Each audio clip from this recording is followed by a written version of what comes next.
Hello everyone. आप लोग कैसे हैं? मे बी आप लोग अच्छे ही होंगे।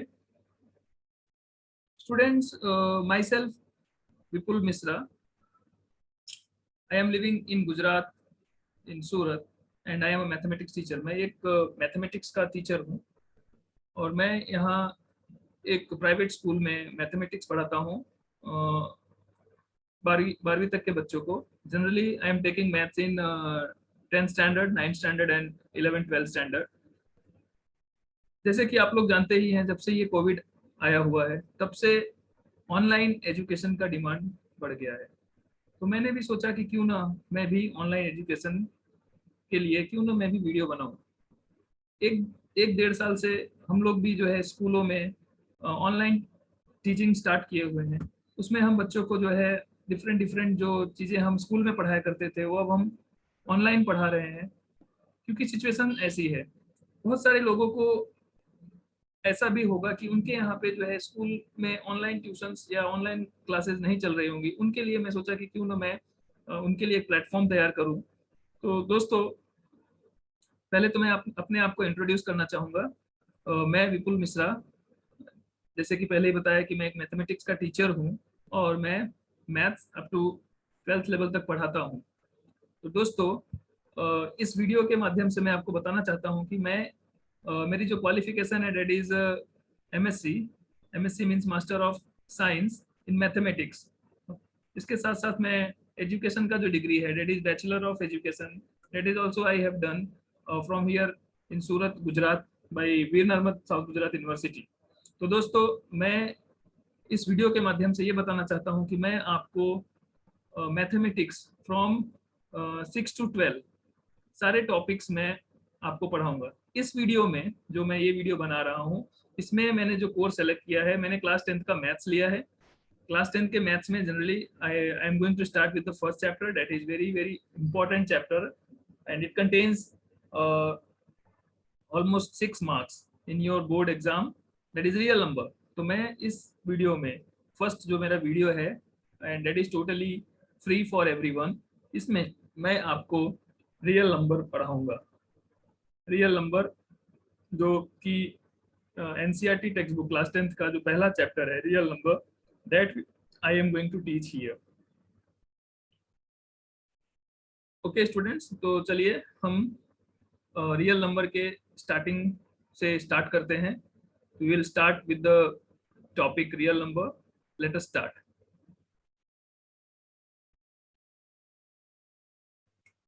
ठीक है बच्चों, चलो हम जो है फर्स्ट टॉपिक से स्टार्ट करते हैं। चैप्टर नंबर 1, क्लास 10th का पहला पहला chapter, that is real numbers.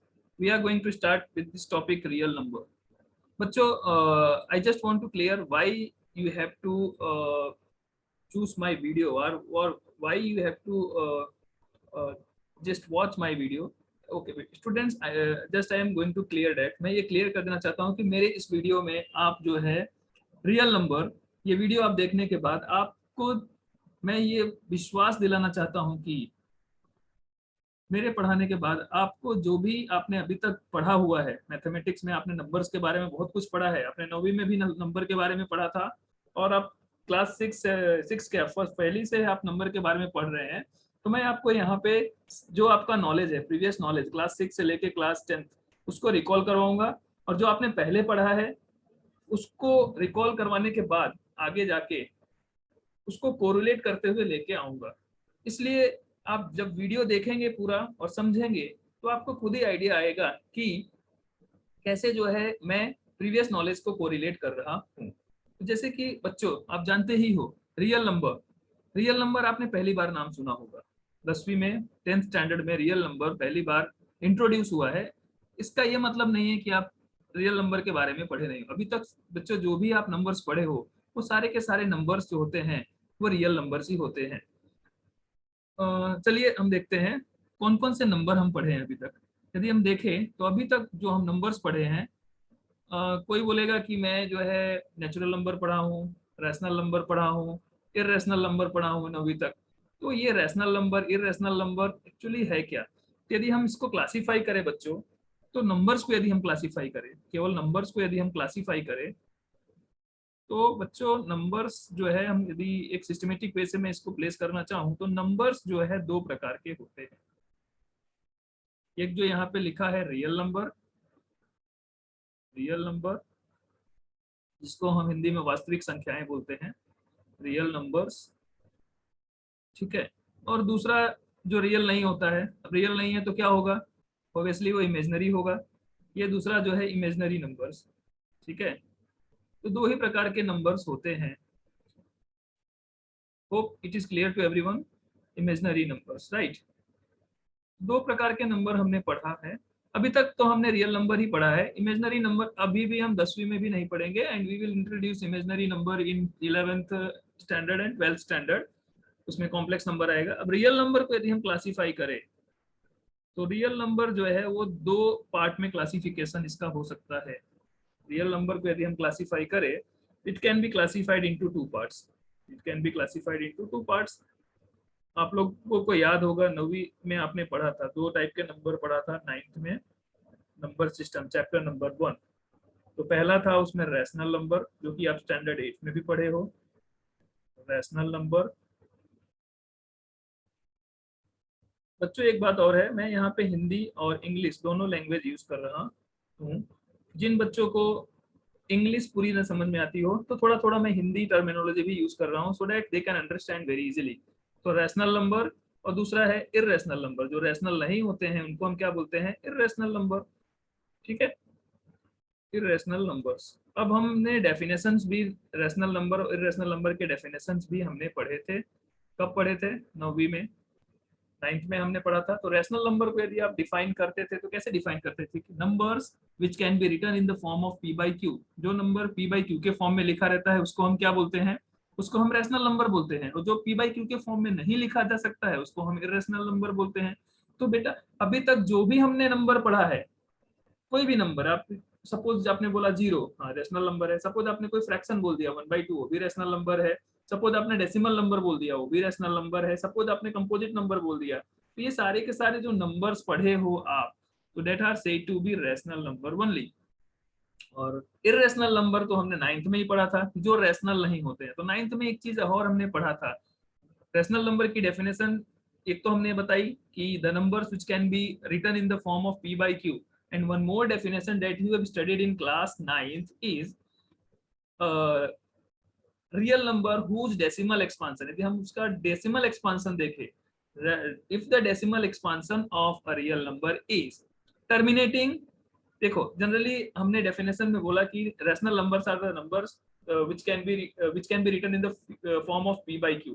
तो p जो है that is the numerator and q is the denominator। यदि मैं न्यूमरेटर को डिनोमिनेटर से डिवाइड करता हूँ तो क्या होगा, या तो वो कंप्लीटली डिवाइड कर देगा। कंप्लीटली डिवाइड करने का मतलब ही होता है it terminates।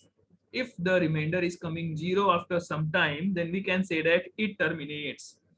और जीरो नहीं आ रहा है तो क्या होगा, यदि जीरो नहीं आ रहा है तो दो चीज हो सकता है, या तो कुछ समय के बाद वो रिपीट होने लगेगा। क्या रिपीट होने लगेगा, उसका रिमाइंडर रिपीट होने लगेगा, ठीक है। रिमाइंडर रिपीट होगा तो कोसेंट भी रिपीट होगा। इसका मतलब क्या हुआ कि जो उसका रिमाइंडर रिपीट होने लगा, इसका मतलब उसको क्या बोलेंगे, it is non terminating. Zero नहीं आ रहा है लेकिन वो रिपीट हो रहा है, तो नॉन टर्मिनेटिंग है but repeating, then and then also it is a rational number. तो कोई भी नंबर जिसका decimal expansion non terminating non repeating हो उसको हम क्या बोलेंगे, रैशनल नंबर्स। और जिसका डेसिमल एक्सपांशन क्या हो, नॉन टर्मिनेटिंग और नॉन रिपीटिंग हो, मतलब टर्मिनेट भी ना हो रहा हो और रिपीट भी ना हो रहा हो, उसको हम इरेशनल बोलते हैं। ये डेफिनेशन हमने 9th में पढ़ी थी, ठीक है। तो एक तो हमने जो पुरानी डेफिनेशन थी कि number it can be written, number those can be written in the form of p by q that are said to be rational number. अब उससे हम थोड़ा सा आगे चले गए थे 9th में, तो क्या लिखेंगे, rational numbers are the numbers whose decimal expansions are either terminating and if it is non terminating then repeating।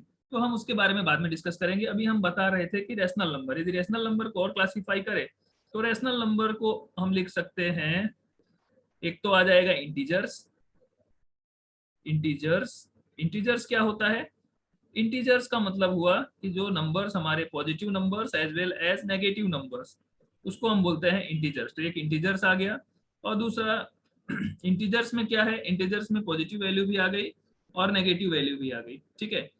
और यहाँ पे हम दूसरा लिखेंगे फ्रैक्शंस, इंटीजर्स एंड फ्रैक्शंस। अब इंटीजर के अंदर देखें तो इंटीजर को यदि हम क्लासिफाई करें तो इंटीजर क्या है हमारा, इंटीजर एक तो यहाँ पे नेगेटिव नंबर आ जाएगा, नेगेटिव नंबर्स, ठीक है, और यहाँ पे पॉजिटिव नंबर आ जाएगा और बीच में बचेगा जीरो। क्या बचेगा, जीरो। जीरो, आपने नंबर लाइन भी पढ़ी होगी, नंबर लाइन पे जब हम डिनोट करते हैं तो सेंटर में जीरो रखते हैं, जीरो के राइट साइड में जाते हैं तो पॉजिटिव नंबर होता है, लेफ्ट साइड में जाते हैं नेगेटिव नंबर आता है। अब जीरो से लेके सारे positive number including zero, they are said to be whole number, उसको हम क्या बोलेंगे, होल नंबर, मतलब ये दोनों को होल नंबर बोलेंगे।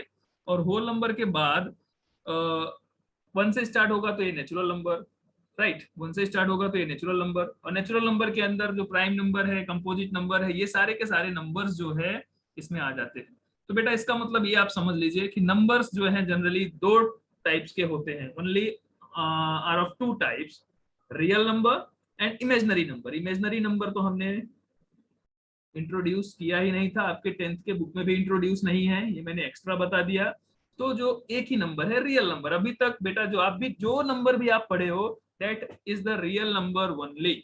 रियल नंबर को क्लासिफाई करेंगे तो रैशनल और इररेशनल। हमने इररेशनल नंबर भी नहीं पढ़ा है, इररेशनल नंबर केवल 9th में इंट्रोड्यूस हुआ था। इसका मतलब जो भी नंबर अभी तक हमने पढ़ा है they all are rational number and they all are real, ठीक है।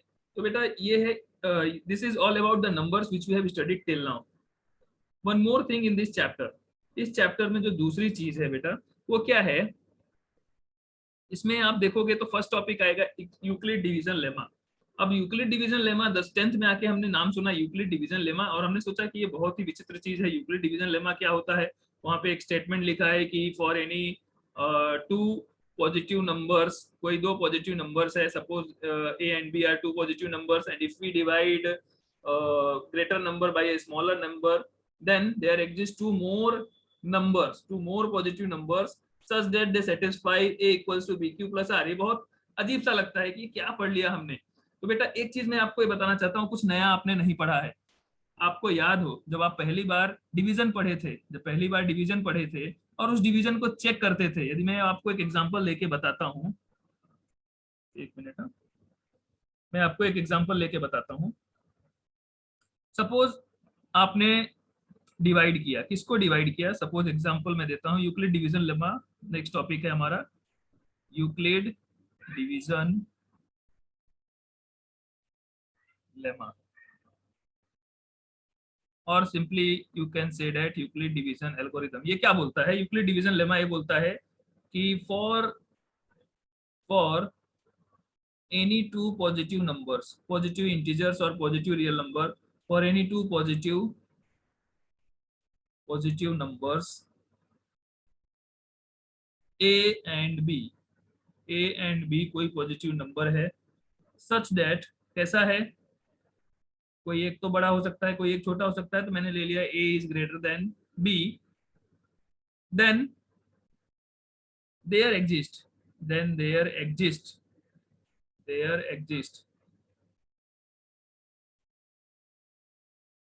There exist two more positive integer, two more positive integer C and D. क्या एग्जिस्ट होगा, C and D, not C and D, B, Q and R. Statement में Q and R है, Q and R such that, वहां पे क्या लिखा है, such date, एक कंडीशन लिखी हुई है, such that A is equals to B Q plus R. ये स्टेटमेंट देख के ही दिमाग फिर जाता है कि क्या लिख दिया, वेयर, उसके बाद ये कंडीशन भी लिख देता है कि वेयर ये जो बी है वो ऐसा ग्रेटर देन और इक्वल्स टू का साइन, ऐसा जो बी है हमारा, जस्ट मिनट, ये कैसा होना चाहिए, बी नहीं, डेट आर जो रिमाइंडर है, जस्ट मिनट, जो रिमाइंडर है R, such that R is greater than और equals to zero and less than B. ये जो कंडीशन हमको लिख देते हैं इसी में सब कंफ्यूज हो जाते हैं कि ये क्या लिख दिया।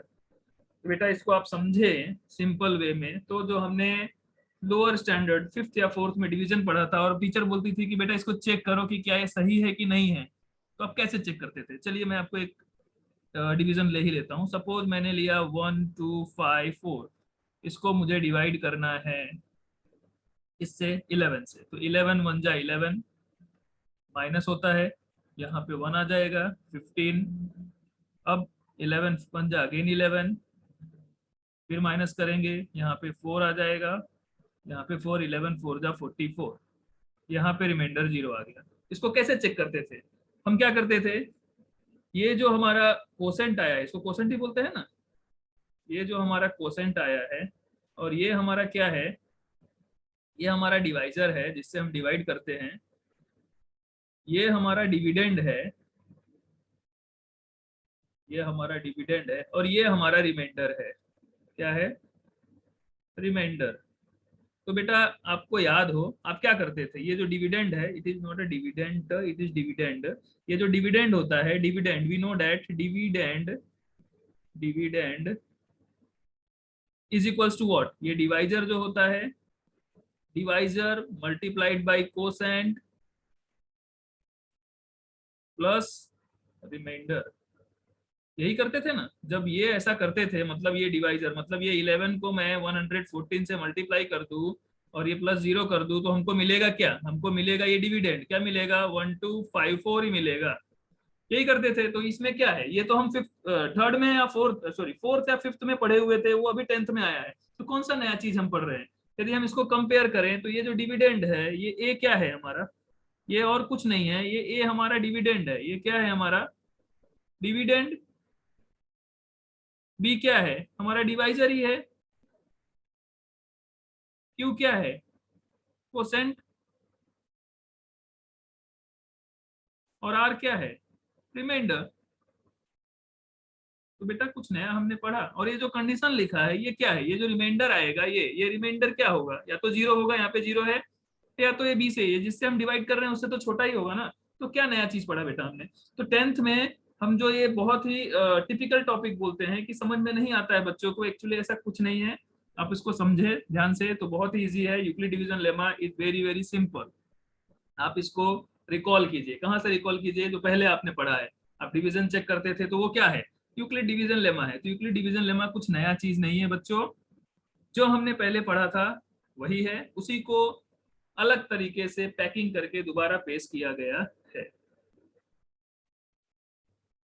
मैं ऐसा आशा करता हूँ कि ये सबको क्लियर होगा। अब ये यूक्लिड डिवीजन लेमा जो है, अच्छा आप लोग जो है लोअर क्लासेस में हाईएस्ट कॉमन फैक्टर भी पढ़ते थे, लोएस्ट कॉमन मल्टीपल भी पढ़ते थे। अब यहाँ पे यूक्लिड डिवीजन लेमा का यूज करके आपको हाईएस्ट कॉमन फैक्टर निकालना सिखाया जाएगा। वो और विचित्र लगेगा आपको। सिंपल हम हाईएस्ट कॉमन फैक्टर निकालते थे जब चौथी पांचवी में, तो हम आसानी से निकाल लेते थे। अब यहाँ पे वही चीज पढ़ेंगे तो हमको विचित्र लगेगा। क्यों विचित्र लगेगा? उसका भी कारण है कि ये नया जो यूक्लिड डिवीजन लेमा जो नए पैकिंग के साथ हमको बताया गया, अब उसका यूज करना सिखाएंगे, वो हमको विचित्र लगेगा।